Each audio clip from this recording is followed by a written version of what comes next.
మనలను అతిథులుగా ప్రేమించినటువంటి మన పరమ తండ్రికి మహిమయు ఘనతయు కలుగును గాక. ఆమేన్. రేపటి దినాన స్వాతంత్ర దినోత్సవం. బ్రిటిష్ దాసత్వం నుంచి దేవాది దేవుడు ఆయనకు బిడ్డల చేత భారతదేశాన్ని విడిపించడానికి ఎంతో మంది సమరయోధులు, స్వాతంత్ర సమరయోధులు వారి జీవితాన్ని త్యాగం చేశారు. వారిని మనము గౌరవించుకోవడం అది ఎంతో గర్వకారణము. అంతేకాకుండా పరిశుద్ధ గ్రంథంలో కూడా ఇజ్రాయేలు ప్రజలు, యూదా ప్రజలు దాసత్వంలో ఉన్నప్పుడు వారిని విడిపించడానికి వారిని జీవితాలను త్యాగం చేసినటువంటి మరి వ్యక్తులు కూడా పరిశుద్ధ గ్రంథంలో ఉన్నారు. కాబట్టి వాక్యానుసారంగా మన దేశాన్ని కాపాడుటకు సమరయోధులు ఎంతగా వారి జీవితాన్ని త్యాగం చేశారో పరిశుద్ధ గ్రంథంలో పాపం అనే దాసత్వం నుంచి విడిపించడానికి కూడా అపోస్తలులు వారి జీవితాలను త్యాగం చేశారు. వాక్యానుసారంగా కొన్ని మనము ధ్యానం చేసుకుందాము. చిన్న ప్రార్థన చేసుకుందాము. ప్రేమ నమ్మకం కలిగిన మా కన్న తండ్రి, స్తుతులకు పాత్రుడా, స్తోత్రాకుడా, ఘనత గారుడా, మా గొప్ప దేవ, నీకు వేలాది వందనాలు ప్రభువా, నీకు స్తోత్రం. అవును ప్రభువా, బ్రిటిష్ దాసత్వం నుంచి భారతదేశమును ప్రభువా రక్షించినటువంటి స్వాతంత్ర సమరయోధులు ఎంతో మంది నుంచి నీ యొక్క సన్నిధానంలో నిద్రించారు ప్రభువా. ప్రభువా, ఆ నీతిమంతులను జ్ఞాపకం చేసుకుంటానికి ఎంతో ఆశీర్వాదకరము ప్రభువా, నీకు స్తోత్రము. ప్రభువా, భక్తుల మరణం నీ దృష్టికి బహు విలువైనది. వారి ప్రయాసను ముగించుకుని వారి విశ్రాంతిలోనికి వచ్చి ఉన్నారన్న రీతిగా ప్రభువా, నీకు స్తోత్రము. పాపం అనే దాసత్వం నుంచి మమ్మల్ని విడిపించి ప్రభువా, నీకు స్తోత్రము. ప్రభువా, రక్షణ అనే సునాదము వినిపిస్తూ ప్రభువా, నీకు స్తోత్రము.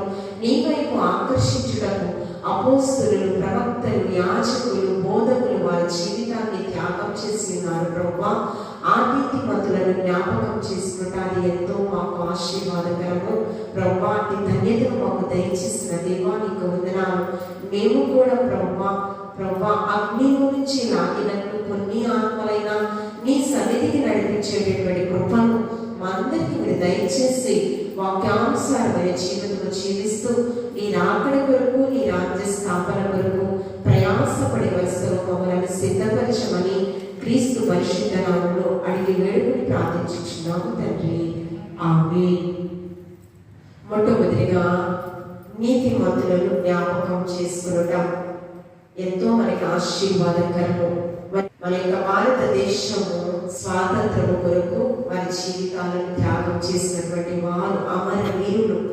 మహాత్మా గాంధీ జాతిపిత, సర్దార్ వల్లభాయ్ పటేల్ గారు, జవహర్ లాల్ నెహ్రూ గారు, రాజా రామ్మోహన్ రాయ్ గారు, సుభాష్ చంద్రబోస్ గారు, బాల గంగాధర్ తిలక్ గారు, లాలా లజపతి రాయ్ గారు, సరోజినీ నాయుడు గారు, ఉయ్యాలవాడ నరసింహారెడ్డి గారు, కొండ వెంకటప్పయ్య గారు, గాడిచెల్ల హరి సర్వోన్నతరావు గారు, గుత్తికొండ రామబ్రహ్మం గారు, కల్లూరి చంద్రమౌళి గారు, కాళోజీ నారాయణరావు గారు, మొగుళ్ళయ్య గారు, వీరందరూ కూడా స్వతంత్ర సమరయోధులు. వారి జీవితాలను త్యాగం చేశారు. వీరి గురించి, వీరి కుటుంబాల గురించి మనం ప్రతిదినం కూడా ప్రార్థన చేయాలి. అంతేకాకుండా లేడీ ఫ్రీడమ్ ఫైటర్స్ ఉన్నారు కదా, స్వాతంత్రం కోసము అనేక మంది స్త్రీలు కూడా వారి జీవితాలను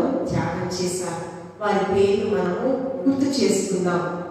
ఝాన్సీ లక్ష్మీబాయి, మీరా ఆర్యన్, సరోజినీ నాయుడు గారు, బేగం హజ్రత్ మహల్ గారు, కస్తూర్బా గాంధీ గారు, మేడం వికాజీ కామా గారు, అరుణ అసఫ్ ఆలీ గారు, ఉషా మెహతా గారు, కమలా నెహ్రూ గారు.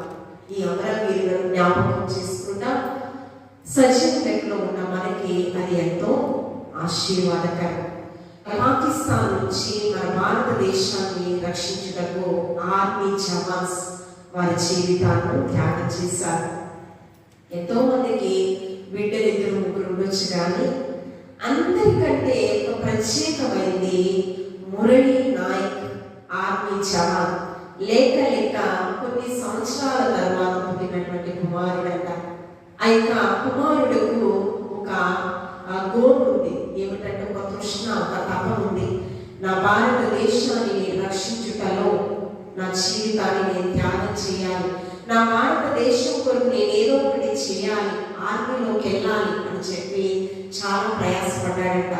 లేక పుట్టావయ్యా అని వారి తల్లిదండ్రులు, నువ్వు ఆర్మీకి అయితే వద్దు, ఏ ఉద్యోగానికైనా ప్రయాసపడు, లేదమ్మా నా భారతదేశానికి గర్వకారణమైన కుమారుడుగా నేను ఉండాలమ్మా అని చెప్పి మురళీ నాయక్ ఆర్మీ జవాన్ ఆ యొక్క ఆపరేషన్ సింధూర్ యుద్ధంలో తన యొక్క జీవితాన్ని త్యాగం చేశారు.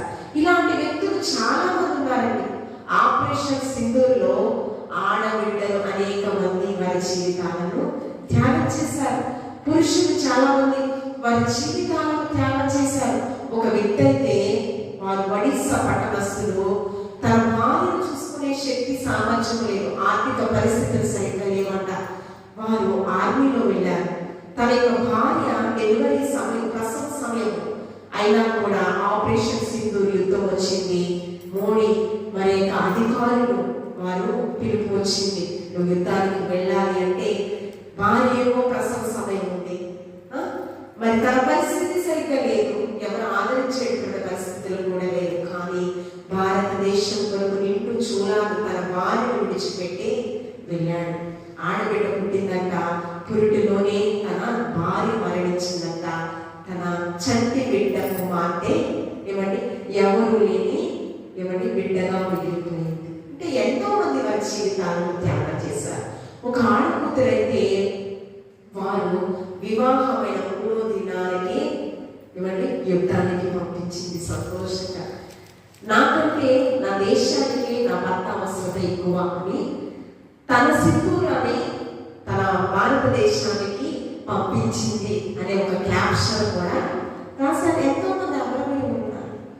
మనం ఏం గొప్పవారం కాదు, యోగ్యులు కాదు, ఘనతకు పొందినటువంటి వ్యక్తులు కాదు, సామాన్యులు, కేవలం సామాన్యులు. ఆవిరి వంటిది మన జీవితము. సజీవులలో ఉన్నాము. కొంతమంది పరిశుద్ధ గ్రంథంలో నుంచి కూడా వారి జీవితాలను త్యాగం చేసినటువంటి వారు పాపం అనే దాసత్వం నుంచి విడిపించేటటువంటి ప్రక్రియలో ఏ విధంగా వారి జీవితాలను త్యాగం చేశారు, ఏ విధంగా పరమ తండ్రి యేసుక్రీస్తు ప్రభువారు మనల్ని దాసత్వం నుంచి విడిపించుకున్నారు అనేది వాక్యానుసారంగా కొన్ని నిమిషాలు ధ్యానం చేద్దాము. 79వ స్వాతంత్ర దినోత్సవం, ఇండిపెండెన్స్ డే జరుపుకునేటువంటి కృపను మనకి ఇచ్చాడు దేవాది దేవుడు. ఎంతో మంది గొప్పవారు, ఖ్యాతిని పొందినటువంటి వారు మిషనరీస్ వారు ఎంతో మంది దేవుని సన్నిధిలో నిద్రించారు. దేవుని ఘనమైన పరిచర్యలో వాడబడినటువంటి వారు. కానీ కేవలం ఉచితమైన కృప వలన మాత్రమే మనము సజీవులలో ఉన్నాం. పరిశుద్ధ గ్రంథంలో మనం చూస్తే యాకోబు గారు తన పత్రికల్లో 2వ అధ్యాయం 12వ వచనం మనం చదువుకుందాము. త్వరగా తీసిన వచనం నుండి యాకోబు పత్రిక 2వ అధ్యాయం 12వ వచనం చదువుకుందామండి.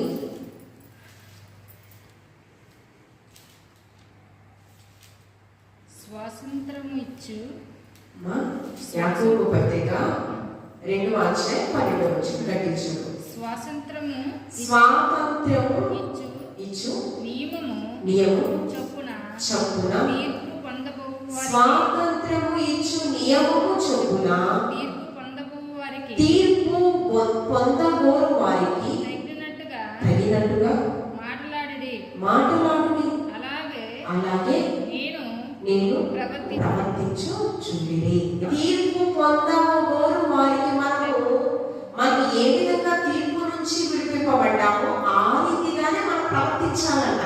ఎవరికి స్వాతంత్రం ఎవరికి కావాలో వారి పట్ల స్వార్థపూరితమైన తీర్పు తీర్చకుండా మనకి దేవాది దేవుడు ఏ విధమైన తీర్పును తీర్చాడో ఆ తీర్పును బట్టి వారిని కూడా కొలవాలి అని హెచ్చరిస్తూ ఉన్నాడు యాకోబు గారి తన పత్రికలో.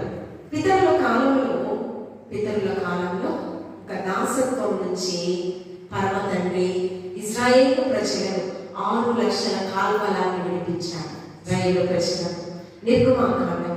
నిర్గమాకాండము 3వ అధ్యాయం 7వ వచనం.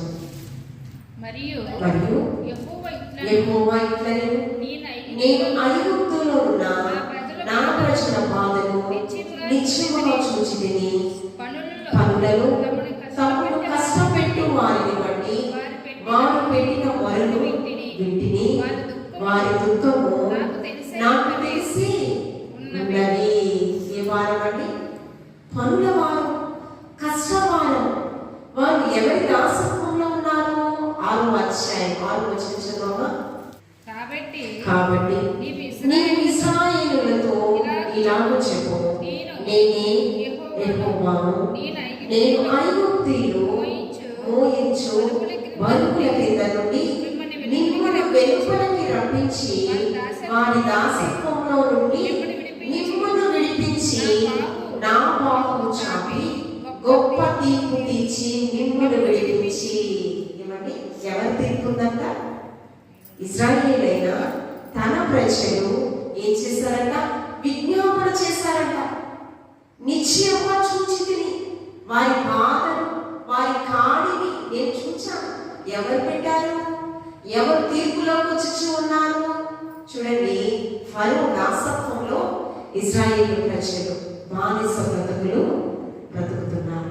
ఈ బానిస బ్రతుకులు మాకొద్దయ్యా, బ్రతికితే నీ నీడను, నీ రెక్కల నీడలో ఏమండి ఆయన సన్నిధానంలో గడిపితే నిత్య సుఖములు మనకు దొరుకుతాయి కదా. ఇశ్రాయేలు ప్రజలు జ్ఞాపనలు విని దేవాతి దేవుడు యెహోవా నేను వరను విన్నాను. ఇశ్రాయేలు వరను నువ్వేం చేయాలి? 6 లక్షల ప్రజలను నీవు బానిసత్వం నుంచి నువ్వు విడిపించాలి అంటూ ఉన్నాడు. వారి కఠినమైన మనుష్యులయ్యా, నా మాట వారు వినరు. చూడండి, 6వ అధ్యాయం 9వ వచనంలో మోషే ఇశ్రాయేలుతో అలాగ చెప్పారు. అయితే వారు మనోవ్యాకులమును బట్టి, కఠిన దాసత్వమును బట్టి మోషే మాట వినరైరి. ఏమండి, మోయలేని భారం వారి మీద ఉంది. ఎవరు వచ్చారు? ఒక్కడే వచ్చారు.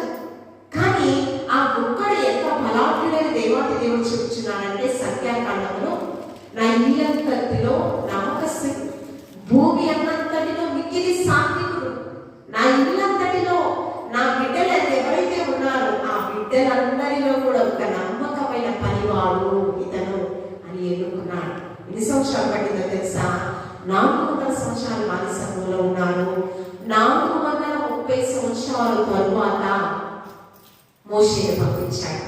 మోషే ఎలాంటి వ్యక్తి అంటే ఒక గొప్ప మాట పలుకుతున్నాడు. నిర్గమాకాండం 7వ అధ్యాయం 1వ వచనం చూడండి. 1వ వచనం 7వ అధ్యాయం 1వ వచనం.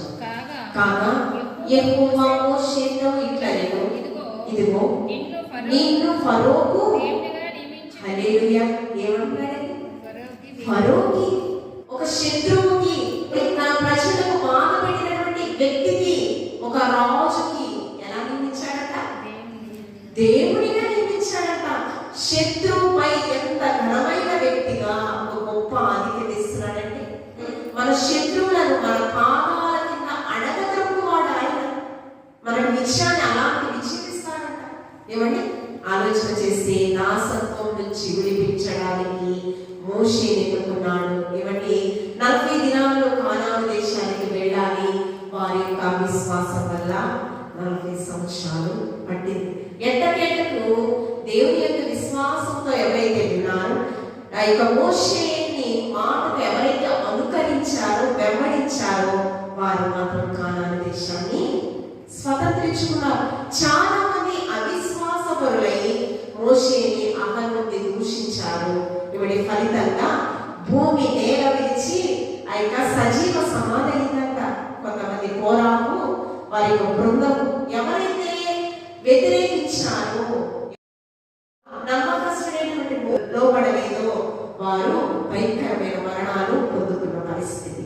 దాసత్వం నుంచి విడిపించడానికి నాయకుడిని ఎంచుకోవడం కాదు, దేవుని యొక్క సన్నిధి ప్రత్యక్షతను అందించము వారు ఆస్వాదించారు. పగలు మేఘస్తంభమే, రాత్రి అగ్ని స్తంభమే నిత్య కాపుదలంట. మానవ నీటిని మధుర జలాలుగా మార్చాడు దేవాది. ఆకాశం నుంచి మన్నాను కురిపించాడు దేవాది దేవుడు. సముద్రమును ఆరిన నీళ్ళ 40 సంవత్సరాలు ఇశ్రాయేలు ప్రజల అన్య మార్గంలో నడిస్తే ఏమండి వస్త్రములు మాయలేదు, చెప్పులు అరగలేదు. అంత కృపను చూపించిన పరమ తండ్రిని అనేక మార్లు శోధించాలి ఇశ్రాయేలు ప్రజలు కదండి. ఇశ్రాయేలు ప్రజలను దాసత్వం నుంచి విడిపించడానికి మోషేని ఒక సాధనంగా వాడుకున్నాడు పరమ తండ్రి. ఈ చదువుకున్నటువంటి లేఖన భాగంలో మనం చూస్తే యాకోబు పత్రిక 2వ అధ్యాయం 12వ వచనం చదివాం కదా. అయితే ఆ మొదటి వచనాల నుంచి మనం చూస్తే సమాజ మందిరానికి దేవాలయానికి ఎవరు వచ్చారట? 2వ వచనం నుంచి ధనవంతుడు, బంగారము ధరించినటువంటి వ్యక్తి, ప్రశస్త వస్త్రములు ధరించినటువంటి వ్యక్తి, ఒక ధనవంతుడు సమాజ మందిరానికి, దేవుని మందిరానికి వచ్చారట. దేవుని మందిరానికి ఎవరు వచ్చారట? ధనవంతుడు వచ్చారట. బంగారం, విలువైన ఆభరణాలు, ప్రశస్తమైన వస్త్రములను ధరించుకుని వచ్చారట. కానీ ఒక దరిద్రుడు కూడా వచ్చారట. ఆ వచనంలో ఒక దరిద్రుడంట ఏ వస్త్రాలతో వచ్చాడు? మలిన వస్త్రములతో. ఏమండి? తను శుభ్రత లేనిటువంటి దరిద్రుడు మాసిపోయినటువంటి వస్త్రములతో వచ్చాడు. వచ్చినప్పుడు అందరూ ఎవరిని గౌరవిస్తున్నారంట? ఎవరైతే ధనవంతుడు ఉన్నాడో వారిని గౌరవిస్తూ ఉన్నారంట, వారికి ప్రత్యేకమైన స్థానం ఇస్తూ ఉన్నారంట. కానీ దరిద్రుడు మాత్రము నీవు సమాజ మందిరంలో లేచి నిలబడి ఉండు అంటే చాలా నీచంగా చూస్తున్నారంట, తక్కువగా చూస్తూ ఉన్నారంట. తక్కువ చూస్తుంటే ఆ కింద వచనాలను దేవాది దేవుడు అంటూ ఉన్నాడు. చూడండి, నీ మనస్సులో ఎవరి 4వ వచనం చూడమ్మా. నీ మనస్సులో భేదము పెట్టుకుని మీ మనస్సులో భేదము పెట్టుకుని మీరు దురాలోచన చొప్పున చేసిన వారు వచ్చు ఉన్నారు. కానీ నా ప్రియ సహోదరులారా ఆలకించుడి. ఈ లోక విషయములలో దరిద్రులైన వారు హల్లెలూయా ఏంటంటే దేవుని విషయంలో అంటే భాగ్యవంతులు ఉంటారు. ఎలాంటి వారు? మీరు దరిద్రులుగా చూస్తున్నారు కదా, శరీర సంబంధిగా చూస్తున్నారు కదా, భౌతికంగా చూస్తున్నారు కదా. కానీ ఆ వ్యక్తి ఏంటంట? దేవుని విషయంలో, క్రీస్తు విషయంలో ధనవంతుడంట, భాగ్యవంతుడంట.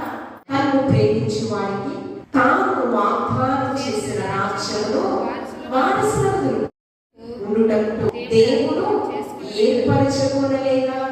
మీరు ధనవంతులకు ప్రత్యేకమైన స్థానాన్ని ఇస్తున్నారే, కానీ ఆ ధనవంతుడికి నీ పట్ల గౌరవ మర్యాద ఉందా లేదా ఆలోచించమ్మా. మీరు దరిద్రులను అవమానపరచుదురు, ధనవంతులు మీ మీద కఠినముగా ఏం చేస్తున్నారు? ఇంత గణపరిచినటువంటి ప్రత్యేకమైన స్థానాన్ని ఇచ్చిన ఆ ధనవంతులంట మీ మీద మనుషులు ఎట్టి కొలతను కొలిస్తే అదే కొలతను కొలవబడతావు. నువ్వు ధనవంతులకు ప్రత్యేకమైన స్థానాన్ని, స్వార్థపూరితమైన స్థానాన్ని ఇచ్చావు, గౌరవాన్ని ఇచ్చావు. మనుషులు అందరూ సమానులు. వేదాభిప్రాయం, కులమత వివక్షత, భారతదేశం సస్యశ్యామల దేశం. ఏమంటే భిన్నత్వంలో ఏకత్వము, కులమత వివక్షత లేదు. మతాలు, అన్ని జాతులు, ఏమంటే అన్ని కులాలు, అన్ని తెగల వాళ్ళు అందరూ కూడా ఏకం. భిన్నత్వంలో ఏకత్వమైన భారతదేశం. మరి అందుకనే మనం ఫ్రెండ్స్ చదువుతాం కదా, భారతదేశం నా మాత్రమని. భారతీయులందరూ నా సహోదరి సహోదరులు. ఎవరి నా దేశం మేము ప్రేమించి ఉన్నాము. ఎలా ప్రేమించాలి? నా సహోదరి సహోదరుడుగా కుల మత వివక్షత లేకుండా మనం ప్రేమించాలి. దేశంలో ప్రేమించాలి. మంచి అన్నది మనం పెంపొందించాలి. ఏమంటే మన మాటలు చెప్పడం కాదు, కానీ ప్రాక్టికల్ గా అది చూపించాలి. ధనవంతుడికి ఒక ప్రత్యేకమైన స్థానాన్ని ఇస్తున్నామే, కానీ అతనికి మనసులో నీ పట్ల ఉన్న ఆలోచన ఏంటో తెలుసా? కఠినమైన ఆలోచన. ఏమంటే నీ పట్ల చాలా తక్కువ ప్రేమ. ఏమంటే నేను చాలా తక్కువగా చూస్తున్నాడు. కానీ దరిద్రుడిని ఎవరు విడిచినా నేను విడువని ఎడపాయను కదా. ఏమండి వారికి అధికారిగా ఎవరున్నారంట? పరమ తండ్రి అధికారిగా ఉన్నారు. ఉన్నారు. అందుకని ధనవంతుడిది దరిద్రుడి యొక్క ఉపమానం మనకు బాగా తెలుసు. మరి ధనవంతుడంట ఉదారణ వస్త్రాలను ధరించుకుంటున్నాడు, మంచి భోజనం తింటున్నాడు. కానీ దరిద్రుడు ఏం చేస్తున్నాడు? ఆ ధనవంతుడి ఇంటి గృహం మీద ధనవంతుడు తినివేసిన రొట్టె ముక్కలను వేరుకుని తింటూ ఉన్నాడంట. భిక్షాటన చేసేటువంటి వ్యక్తిగా. అంతేకాదు అసంతృప్తిపడి కుష్టివ్యాధిగా. అందుకని మనుషులు బాహ్య సౌందర్యాన్ని చూస్తారు కానీ నేను హృదయాంతరంగములను పరిశీలించి పరిశోధించే వాడను. అందుకని చదివనటువంటి ఆ వాక్యం ఏంటి చూడండి, 12వ వచనం మరొకసారి చదవమా. స్వాతంత్ర్యము ఇచ్చు నియమము చొప్పున తీర్పు పొందబోవు వారికి తగినట్లుగా మాట్లాడు. స్వాతంత్రం ఎవరైతే పొందబోచున్నారో, నీవు ఏ విధంగా దేవుని ఎదుట నుంచి తీర్పును పొందావో, పరమ తండ్రిని నుంచి మనకి సమాధానం వచ్చడం. యేసుక్రీస్తు ప్రభువారు తీర్పు తీర్చుటకు నేను ఈ లోకంలోకి పంపబడలేదు కానీ తీర్పు నుంచి విడిపింపబడటకు ఈ లోకానికి పాప పరిహారార్థమైన యేసుక్రీస్తు ప్రభువారు ఈ లోకానికి వచ్చారు. తండ్రితో సమాధానపరిచారు, తీర్పు నుంచి మనల్ని విడిపించి.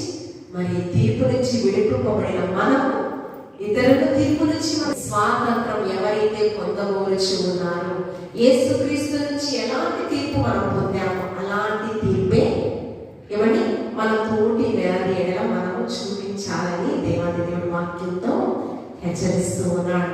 చూడండి, ఈ పరిశుద్ధ గ్రంథంలో మనం చూస్తే, పరిశుద్ధ గ్రంథంలో యోహాను సువార్త 8వ అధ్యాయము 34వ వచనం. యోహాను సువార్త 8వ అధ్యాయము 34వ వచనం. పాపం చేయి ప్రతివాడు పాపములకు దాసుడు. దేనికి దాసుడిని? పాపం చేయి ప్రతివాడు సత్యము మిమ్మల్ని స్వతంత్రులుగా చేస్తుంది అంటూ ఉన్నాడు. ఏమంటే 31వ వచనం, సత్యము మిమ్మల్ని స్వతంత్రులుగా చేస్తుంది. అంటే ప్రజలు అంటూ ఉన్నారు, మేము అబ్రహాము సంతానము. ఏమండి? మేము అబ్రహాము సంతానము, మేము ఎవరికి దాసులము కాదు అంటూ ఉన్నారు ఆ ప్రజలు ఎవరైతే దేవుని మాటకు ఎదురుగా వ్యతిరేకంగా మాట్లాడే వాళ్ళు ఎవరంటే ఎవరి యూదా మత పెద్దలు, శాస్త్రులు, పరిసయ్యులు, సదుకాయులు. ఎవరికి మేము దాసులుగా ఉన్నాము, మేము అబ్రహాము సంతానము. కానీ యేసుక్రీస్తు ప్రభువారు అంటూ ఉన్నాడు, పాపము చేయి ప్రతివాడు పాపములకు దాసుడు. పాపం అనే దాసత్వం నుంచి దేవాది దేవుడు సత్యవర్తుడు, సత్యానికి జనకుడు యేసుక్రీస్తు ప్రభువారు. ఆయన అంటూ ఉన్నాడు, నేనే మార్గము సత్యం జీవము. ఏమంటే సత్యానికి జనకుడు యేసుక్రీస్తు ప్రభువారు, అసత్యానికి జనకుడు అపవాది సాతాను. ఏమండి? కాబట్టి పాపం అనే దాసత్వం నుంచి దేవాది దేవుడు తీర్పు తీర్చుట కూడా పాపమే అని దేవాది దేవుడు మనల్ని హెచ్చరిస్తూ ఉన్నాడు. ఏమంటే ఉన్నాడు, మీకు ఏ విధంగా తీర్పు తీర్చబడిందో స్వాతంత్రం కోరుచున్న వారి ఎడల కూడా అలాంటి తీర్పే. ఏ యోగ్యత లేని మన ఎడల ప్రేమనే హేతువు చేత ఉచితమైన కృప వలన తీర్పు నుంచి విడిపింపబడి తండ్రితో మనల్ని సమాధానపరిచాడు దేవాది దేవుడు. చూడండి, ఈ పరిశుద్ధ గ్రంథంలోనే చూడండి, గలతీయులకు రాసిన పత్రిక 5వ అధ్యాయం 1వ వచనం. ఈ స్వాతంత్ర్యము అనుగ్రహించి క్రీస్తు మనలను స్వతంత్రులుగా చేస్తున్నాడు. పాపం అనే దాసత్వం నుంచి మనల్ని విడిపించుటకు ఎవరి ఈ స్వాతంత్రం మనకి అనుగ్రహింపచేయటకు యెషయా ప్రవక్త చాలా చక్కగా వివరించాడు. 10,000లో సుందరుడైన యేసుక్రీస్తు ప్రభువారి యొక్క స్వరూపమైనను సొగసైనను లేదు. స్వతంత్ర సమర యోధుల వారి జీవితాలను త్యాగం చేస్తారు. లాస్ట్ స్వాతంత్ర దినోత్సవం రోజు ఒకటి చెప్పాను, మీరా ఆర్యన్, సుభాష్ చంద్రబోస్.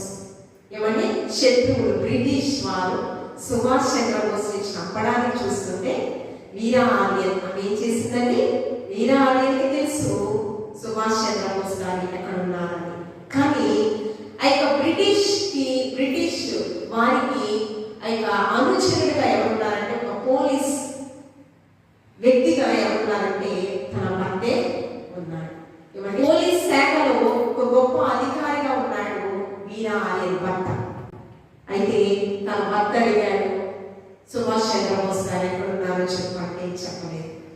సుభాష్ చంద్రబోస్ గారిని చంపడానికి తన భర్తే చూస్తున్నాడని ఆ రక్షక దళమైనటువంటి తన భర్తను చంపడానికి మాత్రము వెనుకాడలేదు. అంతేకాకుండా ఈ వీరా ఆర్యన్కి తెలుసు కదా, భర్తనే చంపింది. ఈ యొక్క సుభాష్ చంద్రబోస్ గారు ఎక్కడ ఉన్నారు చెప్పమని అడిగితే నా గుండెలో నా ఛాతీలో ఉన్నాడు సుభాష్ చంద్రబోస్ గారు. ఎంత రోషంగా మాట్లాడిందంటే ఆ ఛాతిని కోసేశారు. ఆ గుండె రెండు భాగము ఛాతిని కోసేశారు. అంటే తన ప్రాణాలు ఇవ్వడానికి కూడా వీరా ఆర్యన్ తన జీవితాన్ని త్యాగం చేసింది. Lady freedom fighter. ఏమంటే ఇంకా మనం జ్ఞాపకం చేసుకుంటున్నాం. రానున్న దినాలలో మన బిడ్డలు దేశ భాషలను తెలుగు లెస్స భారతదేశాన్ని ప్రేమించాలి, మంచి అన్నది పెంపొందించాలంటే మన బిడ్డలు చదువుతున్నటువంటి వాటి బుక్స్ లో కూడా పాఠ్యాంశాలలో కూడా ఝాన్సీ లక్ష్మీబాయి ఈ యొక్క ఫ్రీడమ్ ఫైటర్స్ అందరి గురించి రాశారు. వారు తెలుసుకోవాలి, నేర్చుకోవాలనేటువంటి రోషం కలిగి మన బిడ్డని మనము పెంచాలి.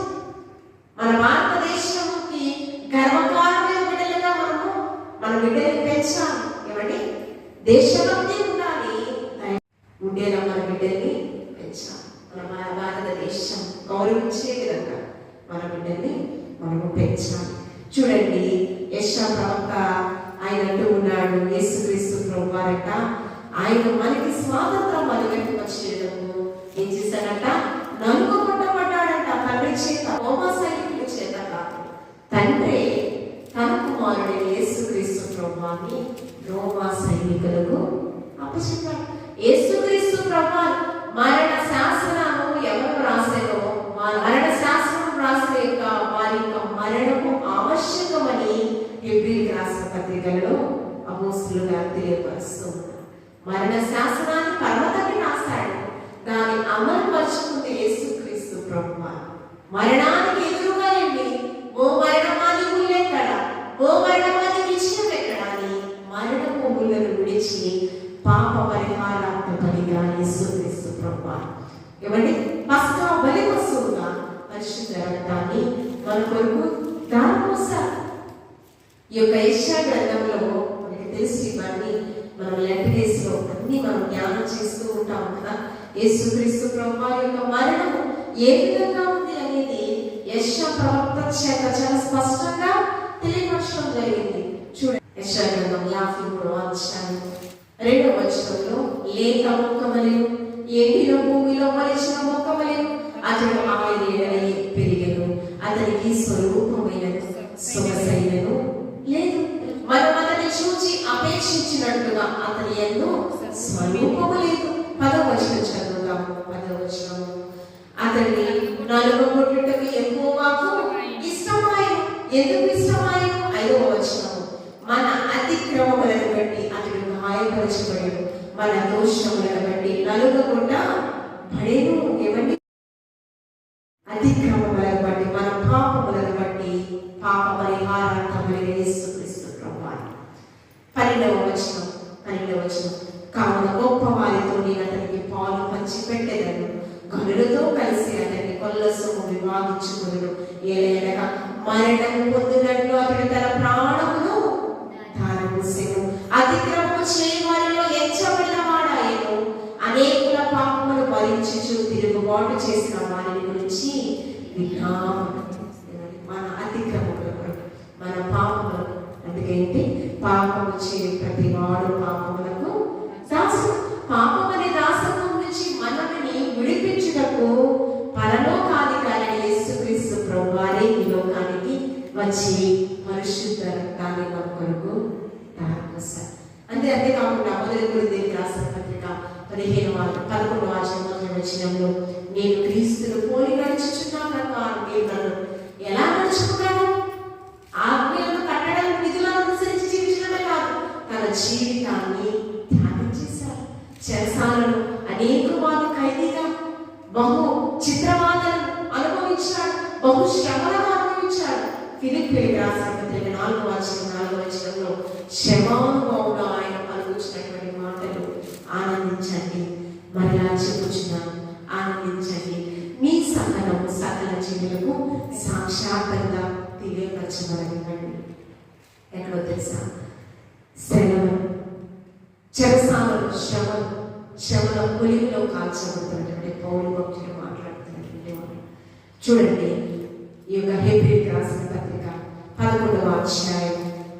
అమర వీరులు వారి జీవితాన్ని త్యాగం చేసినటువంటి వారిని మనము తెలుసుకున్నాం. మన భారతదేశం కొరకు, అంతేకాకుండా పాపాన్ని, దాసత్వం నుంచి, అగ్నిలో నుంచి లాగినట్లు కొన్ని ఆత్మలను ప్రభు వైపు ప్రభావితం చేసి 14 సంఘములను స్థాపించినటువంటి స్వార్థికులను, బోధకులను తయారు చేసినటువంటి అనేక మంది అపోస్తలులు వారి జీవితాన్ని త్యాగం చేశారు. భయంకరమైన మరణాలు. స్టెఫెను హతసాక్షుడయ్యాడు. పేతురు ఏమండి తల క్రిందులుగా సిలువ వేయబడ్డాడు. 12 మంది శిష్యులలో ఇస్కరియోతు యూదా తప్ప మిగతా వారందరూ కూడా హతసాక్షులు అయ్యారు. జబదయి కుమారుడు పరలోక రాజ్యాన్ని ముందుగా చూసేటువంటి గొప్ప భాగ్యము పొందుకున్నాడు. చూడండి, హెబ్రీయులకు రాసిన పత్రిక చూడండి, ఎంతగా క్రీస్తు రాజ్యాన్ని కట్టుటకు వారి జీవితాలను త్యాగం చేశారు అని దాని గురించి మనం చూద్దాము. హెబ్రీయులకు రాసిన పత్రిక 11వ అధ్యాయం విశ్వాస వీరుల పట్టిక అండి. ఈ 33వ వచనం. విశ్వాసము ద్వారా రాజ్యములను జయించిరి, నీతి కార్యములను జరిగించిరి, వాగ్దానములను పొందిరి, సింహపు నోళ్లను మూసిరి, అగ్ని బలమును చల్లార్చిరి, ఖడ్గధారను తప్పించుకొని, బలహీనులుగా ఉండి బలపరచబడిరి, యుద్ధములో పరాక్రమశాలులైరి, అన్యుల సేనలను పారదూరిరి, స్త్రీలు మృతులైన తమ వారిని పునరుద్ధానం వలన మరలా పొందిరి. కొందరైతే మరి శ్రేష్టమైన పునరుద్ధానమును పొందబోయి విడుదల పొందవలన యాతన పెట్టబడిరి. మరి కొందరు తిరస్కారములను, కొరడా దెబ్బలను, మరి బంధకములను, ఖైదీలు అనుభవించిరి. రాళ్లతో కొట్టబడిరి, రంపముతో కోయబడిరి, శోధింపబడిరి, ఖడ్గముతో చంపబడిరి. గొర్రె చర్మములను, మేక చర్మములను వేసుకొని దరిద్రులయుండి శ్రమపడి హింస పొందుచు అడవులలోను, కొండల మీదను, గుహలలోను, సొరంగములను తిరుగులాడుచు సంచరించింది. అట్టి వారికి ఈ లోకము యోగ్యమైనది కాదు. మత్తయి సువార్త 5వ అధ్యాయం 6 మనుషులు మిమ్మల్ని హింసించినప్పుడు, చెడ్డ మాటలు పలుకున్నప్పుడు, మీ మీద అబద్ధ సాక్ష్యం పలుకున్నప్పుడు ఆనందించండి, మీ ఫలము పరలోకమందు అధికమగు. మనకు ఉంటుంది శిథిలమైన గృహములను విడిచి దేవుడు ఏర్పాటు చేయబడినటువంటి స్థిర నివాసమైన నూతన యెరూషలేము మన గృహం కదా. ఆ గృహము కొరకు మనం అందరం కూడా ఎదురు చూడాలి. ఇవ్వండి, ఆ గృహము కొరకు మనం ఎదురు చూడాలంటే మనము ఈ లోకంలో ఉన్న వాటలన్నీ కూడా తుచ్చముగా ఎంచుకోవాలి. మనకి ఇచ్చినటువంటి కాలంతో సద్వినియోగపరచుకోవాలి. ఇవ్వండి, మన స్వస్థత వరం ఇచ్చాడు, దెయ్యాలను వెళ్ళగొట్టే వరం ఇచ్చాడు, ఆత్మాభిషేకంతో నింపుకున్నాడు. అందుకని అంట అంత్య దినాలలో ఆయన ఆత్మాభిషేకం అందరి మీద ఉంటుంది. ఎవరికి కావాలి వారందరికీ ఇవ్వడానికి. అడుగుడి నీకు ఇవ్వబడు. ఏం అడగాలో తెలుసా? భూ సంబంధమైన ప్రతిదీ మనం అడుగుతున్నాం. ఇది కాదండి, పరిశుద్ధాత్మ వరములు మనం అడగాలంట. ఏమని గారు సువార్తలో తెలియపరుస్తూ ఉన్నాడు. పరిశుద్ధాత్మ అభిషేకం మనం అడగాలంట. అభిషేకం మనం అందుకుంటే ఖచ్చితంగా స్వస్థత వరం, దెయ్యాలను వెళ్ళగొట్టే వరం, కృపావరములు, అన్ని తలాంతులతో మనల్ని అభిషేకించి ఎవరు ప్రవచిస్తారు? చిన్న బిడ్డలు ప్రవచిస్తారు, దర్శనాలు చూస్తారంట, వృద్ధులు దర్శనాలు చూస్తారంట. దేవునికి యోగ్యమైన బిడ్డలుగా మనం ఈ లోకంలో బ్రతకాలి. ఘనమైన వాటి కొరకు మనము ప్రయాసపడాలి. వాటి కొరకు ఎందుకంటే విలువైన రక్తం చేత విలువైన మన జీవితంలో ఏమండి రక్షణ సునామం మనకి దయచేసిన దేవాది దేవుడు. ఆయనకి ఏం చేసినా తక్కువేనండి, ఎంత సమయం ఇచ్చినా తక్కువే. కాబట్టి ఈ సత్యము మనల్ని స్వతంత్రులుగా చేసినాడు. సత్యము మాత్రమే, సత్యవంతుడైన యేసుక్రీస్తు ప్రభువారు పాపమని నాశనం నుంచి మనం విడిపించి సత్యవంతులుగా దేవాది దేవుడు దయచేసినాడు. ఇంకా పాపమును దాసులుగా అనుచరులుగా వెళ్ళిపోతున్నాం మేము. అంటే దేవుని ఇచ్చినటువంటి ఆధిక్యతను నేను స్వప్రయోజనకరంగా ఉపయోగించుకుంటున్నాం మేము. తలాంతులను దుర్వినియోగపరుచుకుంటున్నాం మేము. దుర్వినియోగపరుచుకుంటున్నామంటే అపవాదం మన మీద ఏదో ఎలుబడి చేస్తుందని అర్థం. ఈ కడవరి దినాల్లో ఎంత దేవుడు మనకు సమయాన్ని ఇచ్చాడో అంత మనం సద్వినియోగపరచుకోవాలి. ఇంకా చేతనైతే నేను ఎలాగైనా దేవుడి పనిలో పాలిభాగస్తురాలని ఉండాలి. ఇది దేవుడి పరిచర్య. ఈ పరిచర్యలో ఎలాగైనా నేను పాత్రగా మాడబడాలి అని నిర్ణయించుకోవాలి. దేవుడికి దూరంగా మనం ఉంటే ఖచ్చితంగా మన మీద అపవాది ఏలుబడి చేస్తుందండి. అందుకని ఎఫెసీయులకు రాసిన పత్రిక దురాత్మల సమూహమే మన మీద ఏలుబడి చేస్తున్నాం. అంటే మన గృహంలో శాంతి, సమాధానం, సుఖము, సౌఖ్యము, నెమ్మది కలిగిన జీవితాలు. అందుకని పేతురు గారి తన పత్రికలో సుఖముగా సౌఖ్యంగా బ్రతుకులాగున రాజుల కొరకు అధికారుల కొరకు వేచాలంట, ప్రలాపించాలంట, ప్రార్థించాలంట. మన కుటుంబ క్షేమం కొరకు మనం ప్రార్థించాలి. భర్త బిడ్డల క్షేమం కొరకు, సంఘ క్షేమం కొరకు, నశించిపోయే ఆత్మల కొరకు ప్రార్థించాలి. మన భారతదేశ క్షేమం కొరకు మనము ప్రతి దినము ప్రార్థించవలసిన వారమైన ఇజ్రాయేల్ దేశం కొరకు మనం ప్రార్థించవలసిన. భారతదేశం కంటే చిన్న దేశం ఇజ్రాయేల్ దేశం. ఇజ్రాయేల్ దేశం చాలా చిన్న దేశం, కానీ అన్ని దేశాలను గడగడలాడిస్తుంది. యుద్ధం చేయడానికి ఇజ్రాయేలుతో ఎవ్వరు కూడా తూగలేదు. అన్ని దేశాల వారు ఇజ్రాయేల్ దేశం మీద పరాజయం పొందుకుంటున్నారంట. అంత ఖ్యాతిని పొందుకుంది ఇజ్రాయేల్ దేశం. మన భారతదేశం కొరకు మనం ప్రార్థించాలి, స్వార్థం లేకుండా. మన భారతదేశం కులమత వివక్షత లేకుండా, సోదర భావంతో, మనము ఐక్యతతో మనం బ్రతకడం కోసం ఇంతకు ముందు లేదు. కులాల మతాల వివక్షత ఇంతకు ముందు, కానీ ఇప్పుడు ఎక్కువైపోయింది. మన ఇంకా సువార్తను ప్రకటన చేయడానికి అనేకమైన ఆటంకాలు వస్తున్నాయి. ఎందుకంటే కుల మత వివక్షత వచ్చేసింది. యూదుడు లేడు, మతస్థుడు లేడు. అందరినీ ఒకే రీతిగా ఏకరీతిగా ప్రేమిస్తూ ఉన్నాడు యేసుక్రీస్తు. భారతదేశ ప్రతి ఒక్క జనాంగం ఒక పరిశుద్ధ రక్తాన్ని చిందించాడు. ఇందాక చూడండి 10వ వచనం, ఎవడైనా ధర్మశాస్త్రం అంతయు కైకొనియు ఒక్క ఆజ్ఞ విషయంలో తప్పిపోయేలా ఆజ్ఞన్నిటి విషయంలో అపరాధి. ధర్మశాస్త్రాన్ని మనం ప్రేమించామంటే ధర్మశాస్త్రంలో ఉన్న ఆజ్ఞలన్నీ కైకొనాలంట. ఆజ్ఞలను ఏది విడిచిపెట్టినా కూడా ధర్మశాస్త్రాన్ని అతిక్రమించినట్టు.